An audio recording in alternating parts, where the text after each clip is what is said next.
Стапката за избор на компанија која ќе ги испечати количините согласно барањата на училиштата е во тек и заради троми тендерски постапки задоцниле со целокупната постапка. Во превод, тоа значи дека техничкото наддавање е завршено и се чека на избор на понудувач.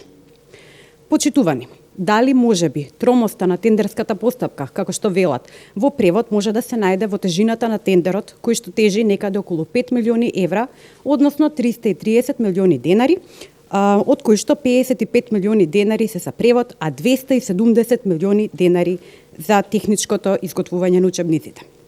Дополнително, тоа мало задоцнување значи дека учениците би ги добиле учебниците некаде на 20 јануар 2020 година, односно на почетокот на второто полугодие од учебната 2019-2020 година. Ова е секако доколку тендерот овој пат биде успешен, поради тоа што истиот е неколку пати поништуван поради незадоволување на некои непишани критериуми. Почитувани, Министерот за образование и наука и Министерството за образование и наука се должни да поднесат одговорност за девастирањето на образованието. Учениците и нашите деца не се предмет на тендерски игранки.